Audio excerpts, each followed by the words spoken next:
It's Classic FM 94.3 Abuja, the station that plays every song you know. Welcome to Focus on Her. This program comes up Wednesday morning from 10 a.m. and we look at issues that surrounds the women. This week is no different. My guest is already seated in the studio. I've been talking about her since the show began. And today we'll be looking at the Womanity Index and, all that it encompasses, what you should watch out for. Because I know that when I saw some of the reports, I think that was last year, I was just wondering, who do I talk to now? I just saw these figures here and there, like, oh my goodness. But finally, I knew where it emanated from. And yes, I have someone who has the authority to speak about it today. I'm super proud. Well, the Womanity Index is an annual assessment and ranking of subnational governments based on their performance in advancing gender equality. The index encompasses 5 domains: gender based violence, women's health, women's economic empowerment, women's political representation, and educational parity. My guest is the Executive Director, Invictus Africa, Bukky Shonibare. You're welcome to the program. Thank you so much for having me. Thank you very, very much. I'm happy we can finally talk about it today. And I know that 3 organizations came together to launch this. I think it was April 2023. Am I correct? We actually launched the first report December of 2023. Okay, the first report was launched, but I know Yes, there was but a the process meeting started, yes. before then. Yes. Right. yes. Okay. And the first thing I want to find out is, what were the objectives for the Womanity Index? Thank you. So the idea for the Humanity Index is for us to assess how subnationals are performing in promoting gender equality. But the crux of it is we wanted to be able to use data, both quantitative data and qualitative data. Okay. Because it's not enough for us to collect the numbers to say this is how you are faring. We should also have qualitative facts or information to back it up. So the objective is we want subnationals to be able to see where they are in their effort to promote gender equality. And in looking at gender equality, we came up with those 5 domains that you have reeled out. And for 2023, we decided that let's focus on the gender-based violence theme. Okay. And so for gender-based violence theme, we decided that we're going to use 5 key indexes to assess how subnationals are performing. And there were 17 indicators across those 5 indexes. So the first index is laws and policies. Can we say the state has laws in relation to gender-based violence? The laws we use mostly for GBV since it came up is the Violence Against Persons Prohibition Act. But you know that it took a long time for us advocating for states to adopt that particular law. And even though we saw that some states have actually adopted it, some watered it down to the extent that it affected the core of that law. So you look at some states like, for instance, Kaduna State, the way they removed some of the provisions, and we have some other states as well that removed some of the offenses. So it takes it away from what the VAP law seeks to achieve. Okay. So we look at laws and policies, but not just the existence of those laws. Are they being used? We always talk about it's not enough to have laws. Are they being implemented? Yes. So we wanted to use data to also show what's the conviction rate, for instance. Are people being convicted based on these laws? Are people being exonerated based on these laws? And then we looked at also access to legal justice. Now, the April 2023 that you mentioned was when we convened the state research consultants. So we had state research consultants across the 36 states and the FCT, and we trained them in the use of the methodology and the tool. And one thing that came off from it is, instead of just saying access to justice, which was what was originally in the methodology, let's say access to legal justice, so it's easy for us to streamline. Okay. Now, sometimes survivors of gender-based violence will go to the police station and then they will ask, what were you wearing? Yes. Yes. Why were you there? And even when the survivor why did you go alone? Why did you go alone? And even when the survivor says he's my boyfriend, they are like, he's justified to do whatever he has done. So how do we use data to show the prevalence rate of that abnormality? And those were the things that we're looking for. How bureaucratic is the process? Is there a reporting and referral pathway such that if somebody is abused, this is where they go? An average survivor will, for instance, report first to their church or their mosque or their families, depending. Not all of them will go to the police station, even though the police station has the mandate. But even when you go to the police station, How are you treated? how are you treated? Do you have fair hearing, for instance, when it gets to trial? So those are the things we try to use data to. And then the third is support services. When somebody has then been abused, are there support services in the state? One major support service I will use as example is the Sexual Assault Referral Center. That's right. Are they existing in the state? We have many in Nigeria, but can all states say that they have it? But beyond that, like I said when we did the launch, it's not enough for a state to say we have sexual assault referral centers. Are those sexual assault referral centers sufficient for your population in the state? If a Lagos state with over 20 million population says they have 10, that means you have 10 SACs serving 20 Million million people people. because everybody is a potential victim, not just girls or women, That's true. boys, And men, men. persons with disabilities, children, school children. So we use the entire population. So we're saying that there must be commensurability between the number of SACs you have and the population that you have in the state. That's just an example for the support services. How about psychosocial support, medical support, legal support, financial support, empowerment? And then the second to the last one is for us to look at information and awareness. Is the state using its architecture, its communication architecture? A lot of times the NOA, that's the National Orientation Agency, whether at the federal level or the state level, are they promoting information on anti-GBV in the state? Are they promoting that they have laws and if you offend, you know how a state will keep, and are those information and awareness, are they equally accessible, especially to persons living with disabilities? Disabilities. If somebody is hard on hearing, for instance, can your information and awareness reach them through sign language, for instance? How about those people who are visually impaired? Do you have braille service for them to know the information about? And then lastly is the budget and spending. That's another Are we critical matter. budgeting for GBV prevention and response? Do we have specific budget lines for GBV prevention and response? Is the spending, a lot of times it's not what is allocated that is spent. Is what is allocated equal to what is released? And what is released, is it equal to what is spent? So we want to see. And one thing that came out in this 2023 version is that we found out that many states, and I'm talking about over 90% of states, don't have specific budget lines for gender-based violence prevention and response. So how are you? So it's lumped under whether Ministry of Women Affairs. It's always the point. And then Ministry of Health, we have something. So those are the 5 indexes, and some of the examples I gave are some of the 17 indicators. All right. Now, before we delve into the indicators, now let's talk about your findings. Yes. In general, when you went out, when you you put out this methodology and the tool after the training, and you sent your people out to get data. What did they bring back from the field from different states? So from different states, so I will just, of course, I can't go into everything. No, but I'll just give you examples. Yes, please. Sir. Laws and policies, for instance, one of the things we've looked at is we check the quality of the VAP law, and I already alluded to it earlier. We used the 2015 VAP law, which was passed in the FCT. That's the parent law. Sure. We use that particular law to assess all as the benchmark for all other laws. Okay. Not just that you passed it, does it align with this?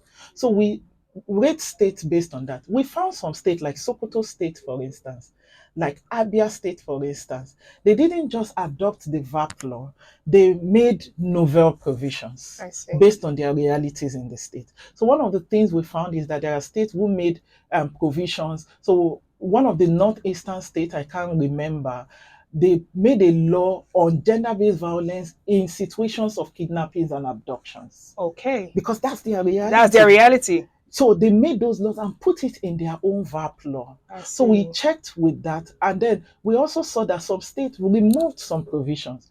One state in particular removed Section 1 of the VAP law. Section 1 of the VAP law is the section that defines rape. Now, that's the most celebrated clause in the VAP law because it gave an expansive definition. It affirmed that rape does not just occur from a man to a woman, but it can also occur from a woman to a man. And that rape is not just when the penis is used to forcefully penetrate the vagina, that you can use sticks, you can use, any object. Yes. And that a man can also be raped.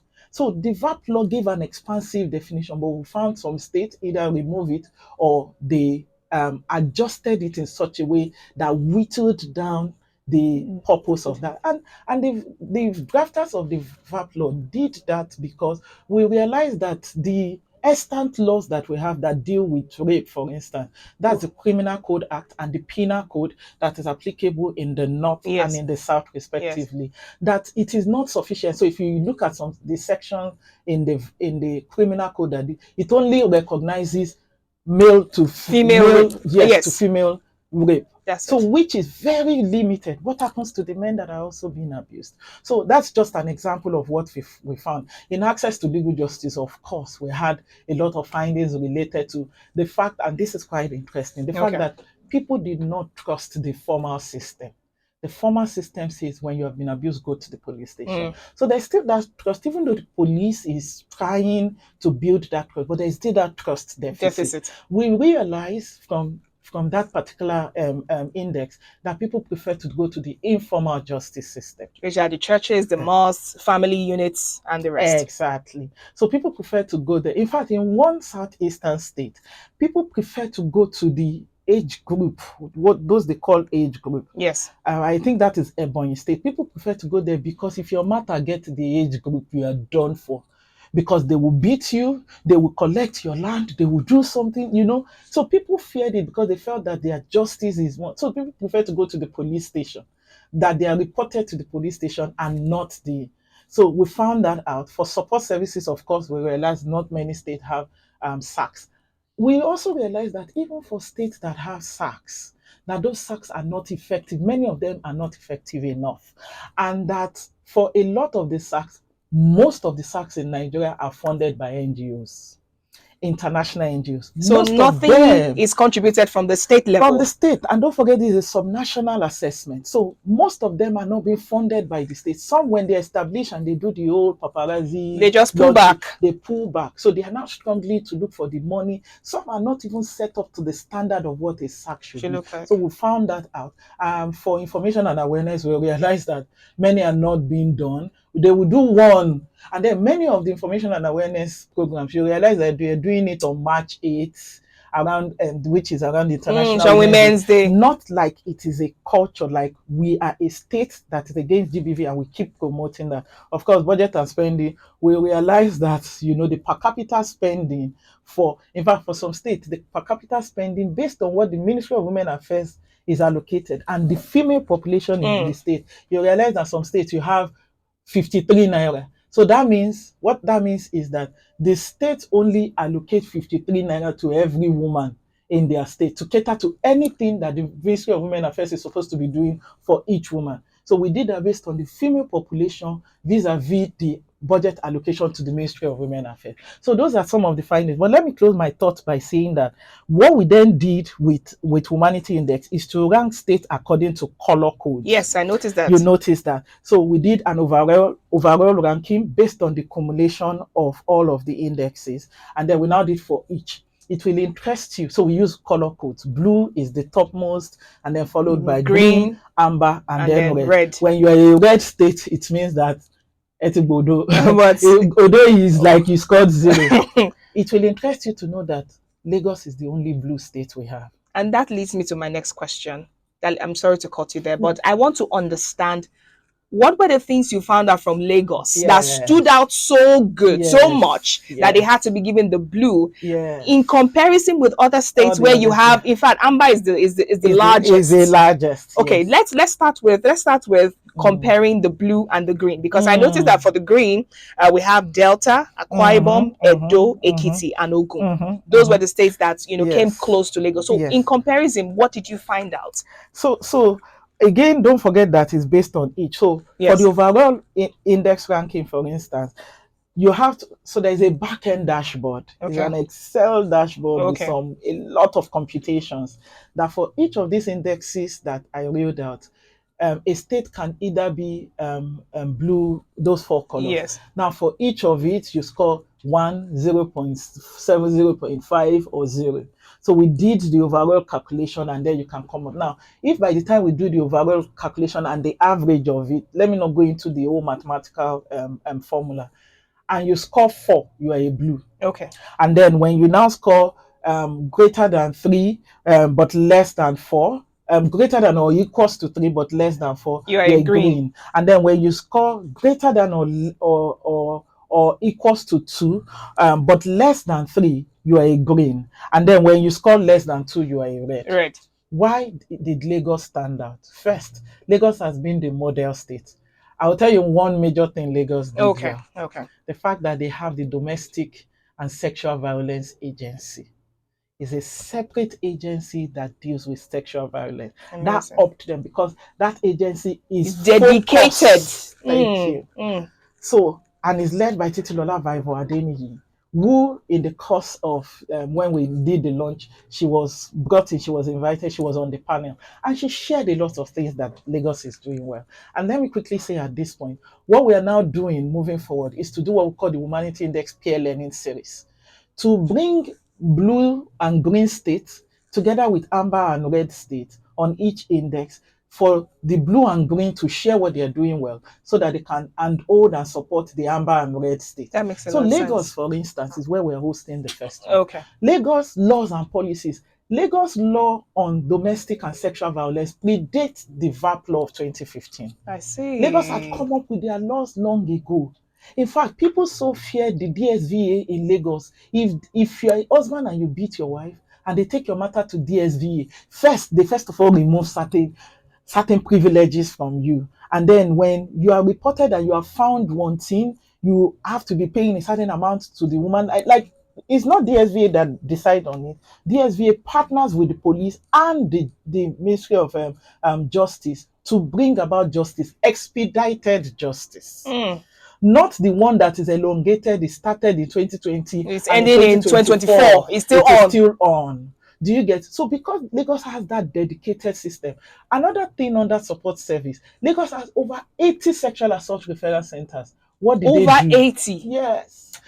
What did they do? They used all the primary healthcare centers and transformed them to be SAC responsive or SAC, SAC responsive. What does that mean? So instead of having to go and look for a building for a SAC and then establish it, they just use the existing structure and set up the SACs within those primary healthcare centers. Lagos has a strong relationship. The DSVA has a strong relationship with the police system, so that when DSVA brings a matter, it's expedited because they know that this is it. Because when a woman is abused and thrown out of the house, so first the woman is thrown out of the house, not the man that is abusive, as much as I'm using women, it works both ways. Are also being, she is deprived. She's looking for where to stay, what to eat, money to spend, and all of those things. So Lagos takes it very seriously. Lagos didn't do well in all of the indexes. Budget and spending, Lagos did not do well. I think Lagos is like an amber or a red state, even for our budget and spending. Okay. However, we realize that because of the population of Lagos State and the budget that is being allocated, so they are also trying to see what can we do well to up that. So when you look at each of those things that Lagos is doing, DSVA helps them with the access to legal justice. All of the bureaucratic system, you just go there and then you report to them. They take up all of that. They take up even support services. Information and awareness is handled mainly by DSVA. You need to see the number of activities that they are doing. They will go to market women, they will go to traditional leaders, they will go to schools, and they are not limited to urban areas. They will go to semi-urban, rural areas and take the message everywhere. And they are not doing it digitally alone. They are going on the field. Because a lot of time when you do your multimedia video, your explainer video, how about those who don't have access to the internet? That's right. So those are some of the few things that Lagos is doing. And we believe that when we do the peer learning series, Lagos can actually support some of the red state on some of the indexes. All right. Now, the voice of Executive Director Invictus Africa, Bukky Shonibare, and we've been looking at the indicators and all the findings they got from the Womanity Index 2023, and they focused on GBV. Now, are there notable differences, just like you mentioned now? Let's talk about the red states, because, the green and the amber, some people will say, okay, they are trying. They are managing. What about the total red?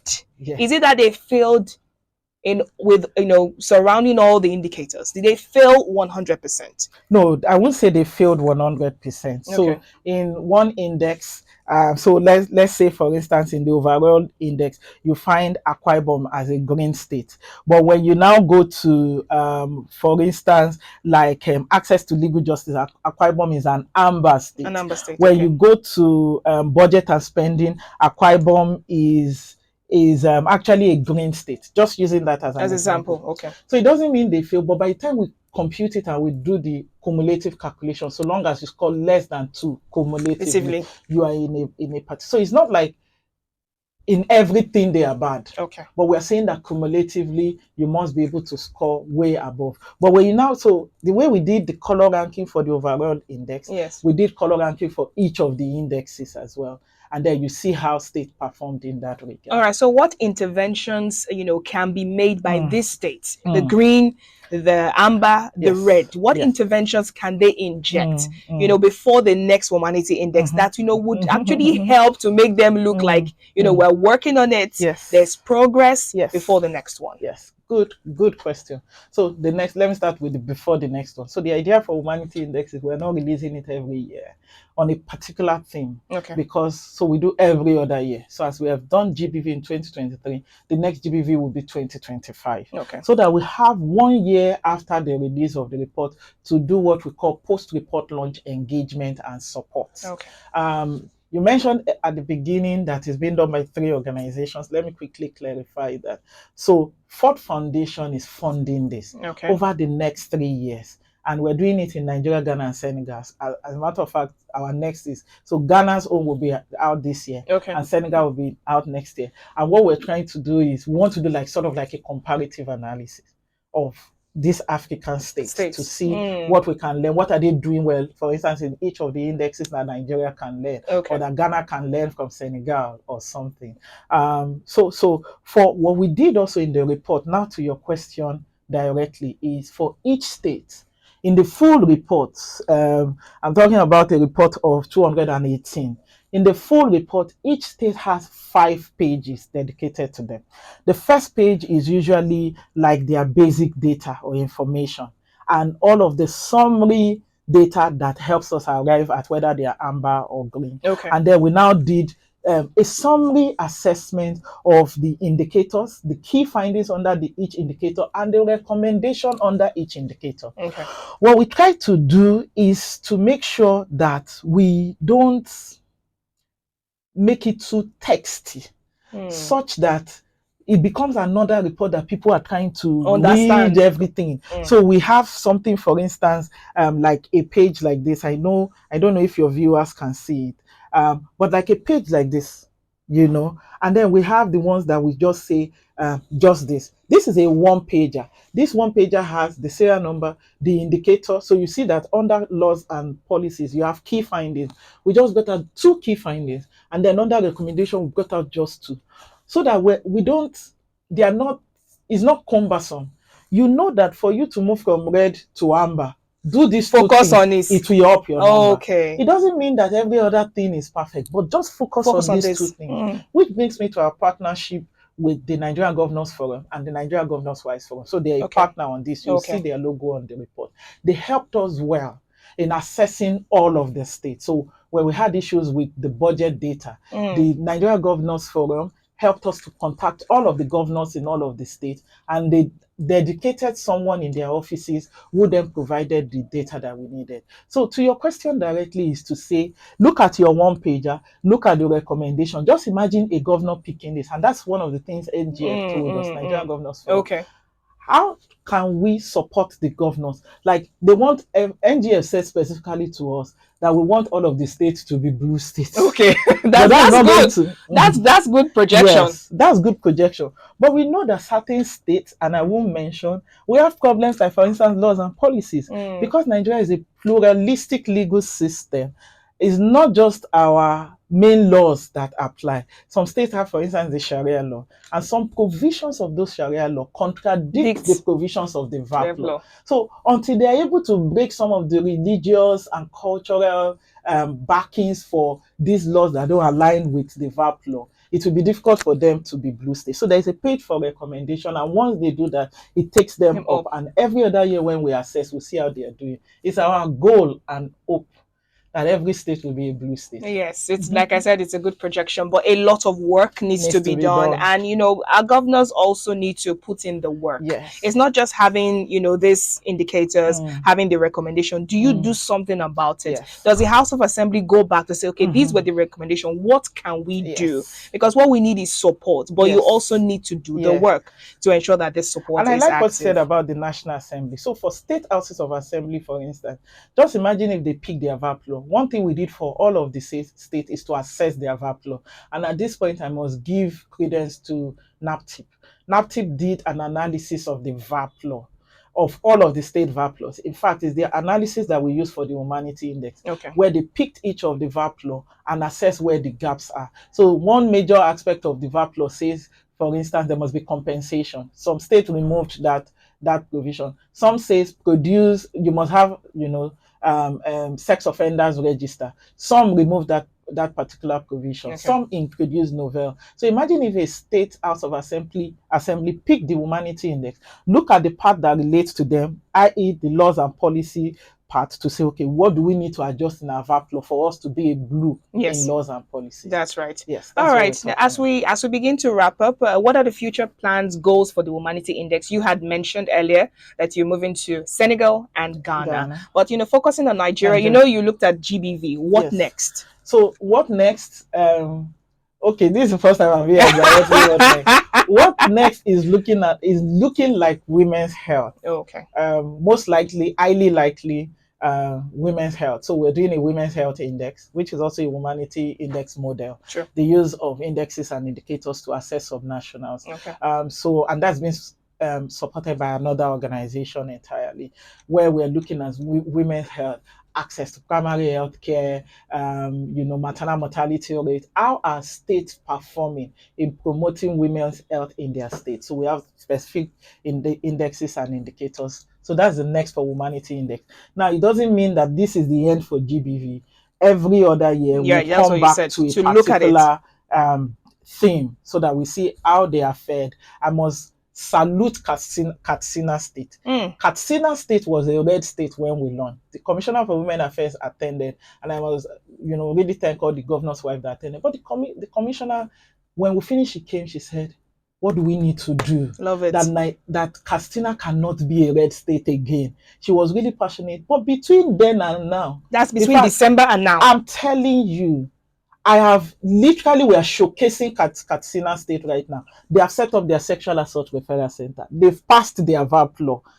Because it's not enough to VAP, you must gazette it for it to be used. Yes. They've done between December and now. So it's possible. Of course. It's so possible. if you highlight it to say this is why you're a red, and all the recommendation for you to move up is maybe 10, and you're picking it one by one within a 2-year period. Come on. So I must salute the Commissioner for Women Affairs in Katsina State, how she has taken it. I must also salute Plateau State.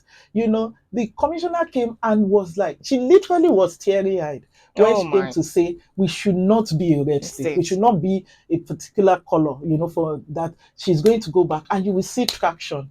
That's what the Womanity Index is focused on. I love it. And it's beautiful how, like you said, using data to track. It's not just enough to use words to say, oh, this state is not doing well, or this state is not doing well. But you know that, okay, this is what we should focus on. And if we can actually focus on this, we will move from this color to this color. And for SACs, one thing we are now helping states to develop is to help them determine how many states they should have, how many SACs they should have. Okay. So by methodology, I just returned from Lagos and we have reviewed the Womanity Index methodology. And one thing that we agreed on is, for the standard for the SACs, that we want each state to have one SAC in one local government area. Okay. So if you have 17 local government areas in your state, we are expecting that you should have 17 SACs in your state.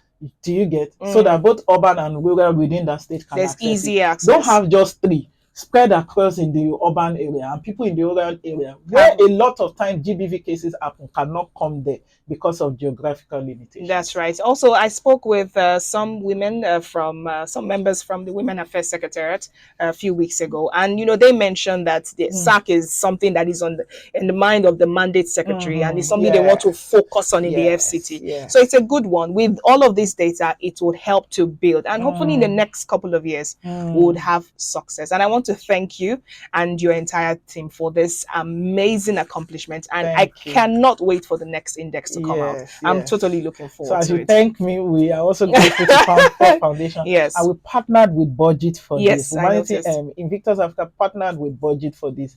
They are our main partners, and particularly they supported hugely in the budget and spend. You know, budget focuses on budget Yes. in the budget and spending analysis and all other indicators. So that's how the three organizations, organizations, came together about to do this. It's good. Collaboration is very good, and we always hope for it. But we also employ states not to always wait for CSOs. Yes. We want a situation whereby you budget for these things, you put your best foot forward, and you stay there. Because it's not just enough for data to come from the CSOs. It's not enough for them to start the process, but we must see continuity. Yes. That's what we want to see for states, Yes. including the FCT. Yes. Thank you so much, Bukky Shonibare, for joining us this morning. It's been an amazing conversation. I've had so much fun.